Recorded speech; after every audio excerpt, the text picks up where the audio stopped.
Assalamualaikum warahmatullahi wabarakatuh. Kawan, sebelum Anda memulai aktivitas hari, kita ikuti kajian Syarat Hikmah Dialog Fajar. Assalamualaikum warahmatullahi wabarakatuh. Kawan, selamat pagi. Ketemu lagi bersama saya Adit Jufriansa di program Dialog Fajar pagi hari ini. Dan ada Ustadz Umar Zaini di depan saya yang sudah siap. Wah, sudah siap selalu ya Ustadz ya. Alhamdulillah. Dan tadi sempat saya ngobrol singkat sama Ustadz Umar. Kalau sekarang ini semua sudah, alhamdulillah sudah lancar, sudah boleh melakukan apapun ya. Artinya pembatasan itu sudah tidak seketat beberapa tahun lalu. Kurang lebih 2 tahun ya Ustadz ya. Betul. Ya. Nah itu dia nih. Kadang-kadang kita yang sudah mau bebas atau sudah agak dilonggarkan ini, kadang-kadang susah banget buat nahan hawa nafsu. Maunya gerak terus. Ayolah, mumpung bergerak, ambil yang ini, ambil yang itu, ambil yang itu. Aduh, dapatnya sih banyak. Tapi pertanyaannya, bahagia atau tidak?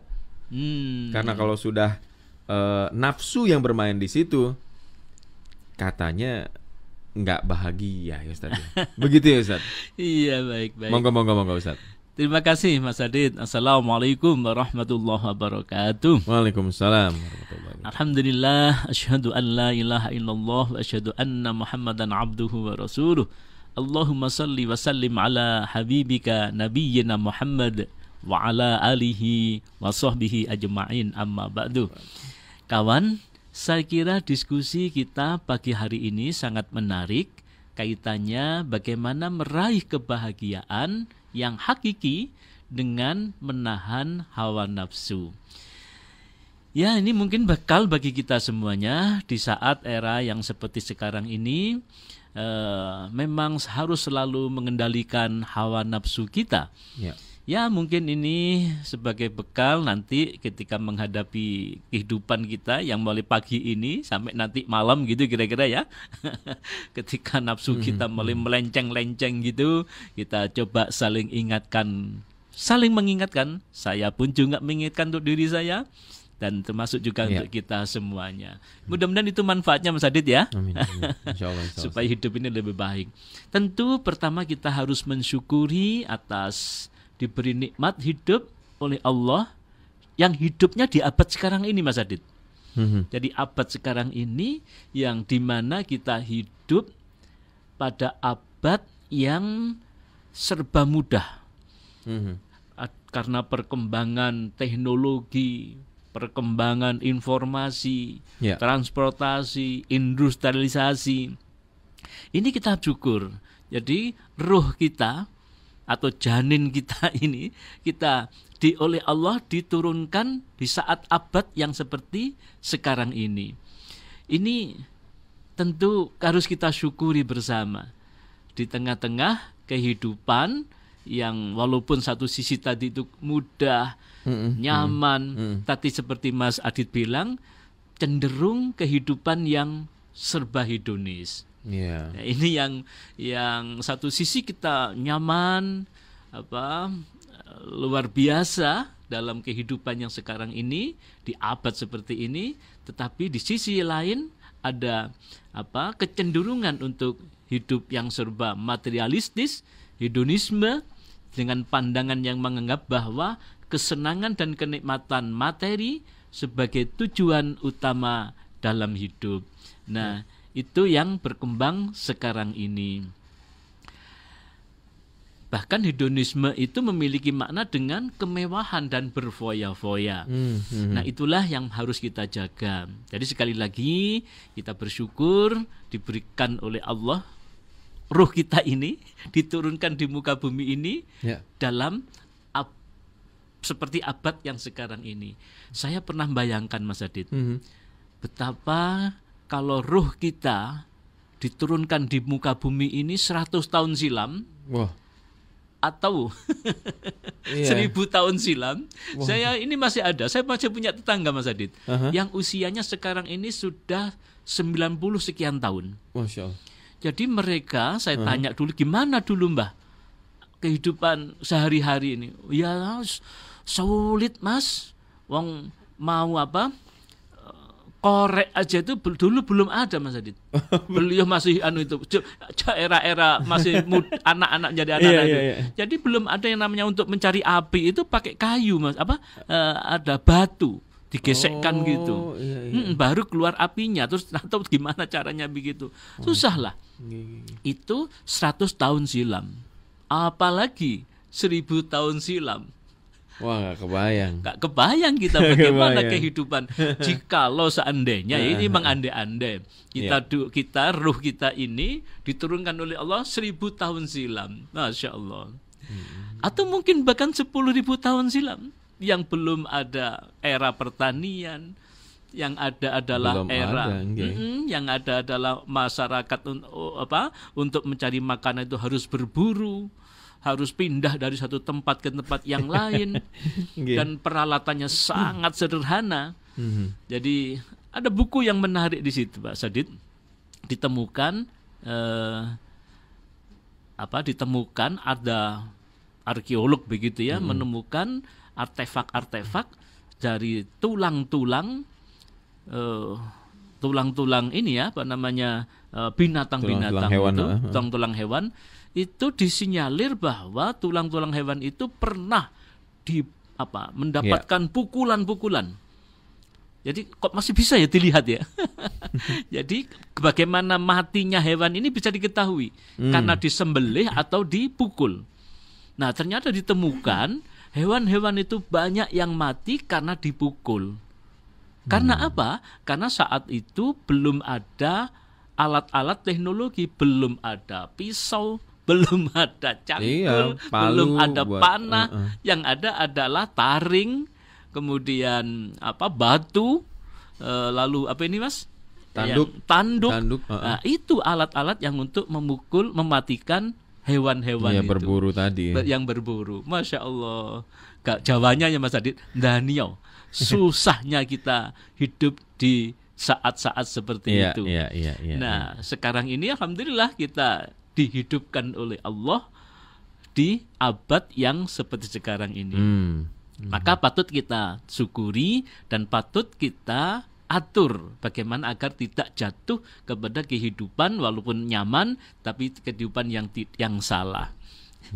Dan Mas Adit pernah juga membayangkan jikalau ruh kita ini diturunkan oleh Allah 1000 tahun yang akan datang. Kira-kira bagaimana kehidupan ini ya? Nggak kebayang. Nggak kebayang. Wong sekarang dia ruwetnya kayak gini, di jalan kayak begitu ruwetnya. Mau punya rumah susahnya bukan main. Padahal nanti itu dibayangkan diprediksi sekian tahun yang akan datang ini akan bumi ini tetap adanya tapi manusianya semakin tambah banyak. Maka akan ada perubahan iklim, akan ada krisis pangan, krisis energi, perubahan ritme hidup. Enggak tahu lah. Macam-macam. Betapa susahnya nanti hidup di saat itu.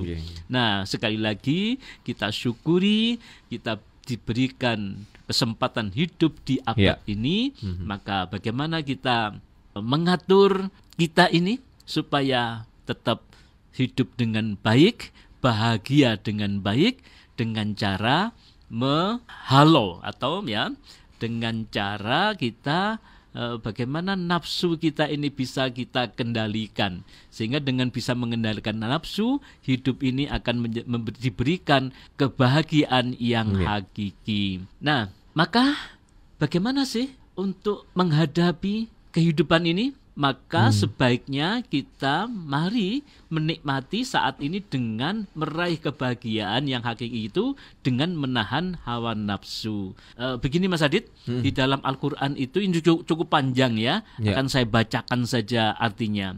Adapun orang yang melampaui batas dan lebih mengutamakan kehidupan dunia, maka sesungguhnya nerakalah tempat tinggalnya. Masya Allah. Saya ulangi lagi Mas Adit. Adapun orang yang melampaui batas dan lebih mengutamakan kehidupan dunia, maka sesungguhnya nerakalah tempat tinggalnya. Adapun orang-orang yang takut kepada kebesaran Tuhannya dan menahan diri dari keinginan hawa nafsunya, maka sesungguhnya surgalah tempat tinggalnya. Masya Allah. Jadi kalau kita ingin bahagia hakiki, nah bagaimana kita memandang dunia ini? Kita cari dunia memang, tetapi jangan sampai melampaui batas. Karena kalau sampai melampaui batas, maka naudzubillah akan ditempatkan dengan kesengsaraan di dunia dan tentu kesengsaraan di akhirat kelak. Itu disebutkan dalam surat An-Naziat atau surat ke-79, 37, 41. Kawan, ini sangat penting. Kita mungkin setelah kita diskusi pada pagi hari ini, silahkan di rumah kita masing-masing dibuka ayat ini agar supaya bisa memberikan pencerahan terhadap jiwa kita, sehingga kita tidak memburu seperti Mas Hadi tadi bilang, ambil sana, ambil sini, raih sana, raih sini, sehingga waktu kita habis untuk itu tanpa menghiraukan ibadah kita karena terdorong oleh nafsu-nafsu tadi itu. Nah, jadi ada patut yang kita renungkan juga ini, saking takutnya Umar bin Khattab ya untuk mengarungi kehidupan ini. Umar bin Khattab pernah Mas Adit, pernah menghayal, mengandai-andai begitu. Saking takutnya untuk hidup ini ya. Jadi mengandai-andai, beliau itu suatu hari pernah mengambil jerami.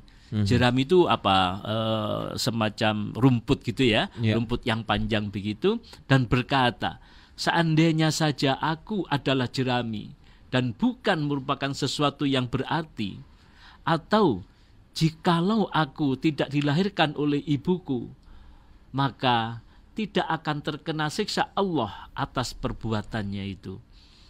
Jadi saking takutnya menjadi manusia, kayak lebih enak menjadi tumbuhan-tumbuhan tadi itu, nggak akan mendapatkan siksa.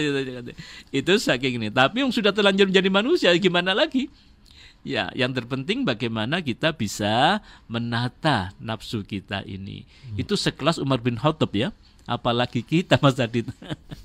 Jadi kawan, kehidupan dunia yang fana ini, tetapi yang penuh keindahan-keindahan ini tetap kita cari, tetapi bagaimana mencarinya tidak melampaui batas dan tidak mengumbar hawa nafsu kita. Jadi banyak kisah-kisah Mas Adit di kitab-kitab kuno itu ya, banyak sesungguhnya yang patut kita ambil pelajaran. Ada kisah yang menarik ini, itu masa lalu ya, tapi mungkin juga masa sekarang juga banyak. Kisahnya begini, ada kisah asmara. Ada seorang laki-laki, normal tentunya, itu hatinya tertarik kepada seorang wanita. Nah, namanya orang normal ya tentu ya tertarik ya. Karena suatu hari wanita itu keluar rumah mencari sesuatu. Jadi ada orang laki-laki ngincer lah bahasa sekarang ya, ngincer, ingin tertarik pada wanita itu. Nah, suatu hari si wanita itu keluar rumah untuk mencari sesuatu. Maka diikutilah wanita itu, ya di PDKT kira begitulah ya, diikuti, kemudian dari belakang lalu dihampiri. Nah, kemudian satu ketika berhasil bertemu dua orang sejoli itu di suatu padang sahara. Nah, sementara orang-orang sekitar sudah terlalap tidur. Jadi agak malam kira-kira begitu ya. Malam. Nah, kemudian karena sudah malam, maka masyarakat di sekitar atau orang-orang sekitar itu sudah pada tidur. Lalu si laki-laki itu mengutarakan perasaan yang terpendam dalam hatinya kepada si wanita itu. Ya, menyampaikan maksudnya lah ya. Lalu wanita itu berkata, "Coba lihat dan periksalah apakah orang-orang di sini sudah pada tidur semua." Jadi laki-laki tadi itu dikasih tahu oleh perempuan tadi, "Coba delokan sih, wong-wong iku pada turu ta?" Kira-kira begitulah ya. Lalu si laki-laki itu merasa senang mendengar perkataan wanita itu. Kayaknya wah ini ada respon ini, kira-kira begitu ya. Nah, wanita itu kemudian sehingga mendapat harapan ya dari sang wanita itu. Lalu laki-laki itu selanjutnya segera berkeliling dan melihat bagaimana keadaan masyarakat sekitar. Dan ternyata betul mereka sudah pada tidur. Nah, lalu laki-laki itu kembali ke tempat perempuan tadi dan berkata, benar, mereka sudah tidur semua. Gitu kira-kira tadi dia. Lalu wanita itu kemudian berkata, sesungguhnya, ya wanita itu berkata begini, apa pandanganmu tentang Allah? Apakah dia saat ini sedang tidur? Jadi setelah laporan sudah nafsunya sudah sedemikian rupa ya, kemudian kembali kepada yang perempuan tadi itu, oh iya benar wis turu kabeh kira-kira begitu. Lalu ternyata wanita itu mengatakan tadi itu, gimana pandanganmu tentang Allah? Apakah dia saat ini sedang tidur? Lalu laki-laki itu menjawab, sesungguhnya Allah tidak pernah tidur, tidak mengantuk, dan tidak tertidur.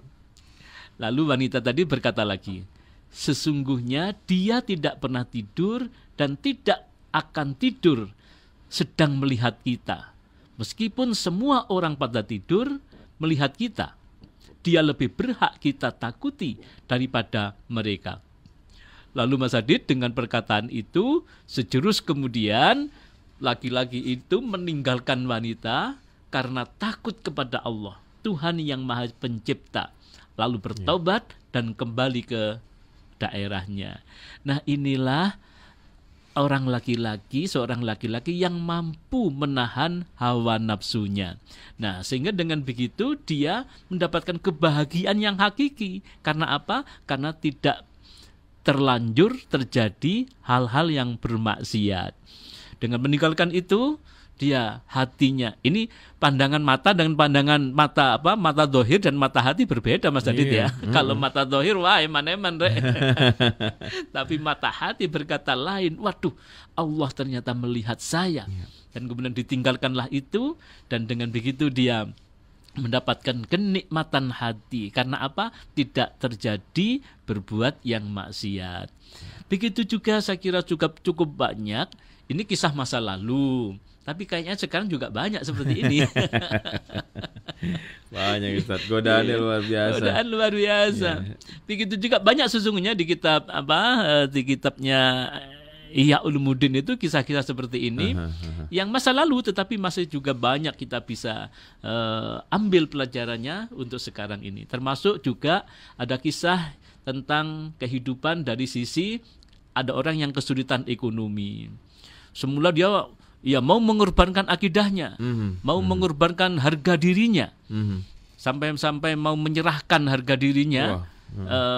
Si perempuan ini karena ya terlilit ekonomi, anaknya banyak, kemudian dia mengeluh kepada seorang saudagar besar gitu.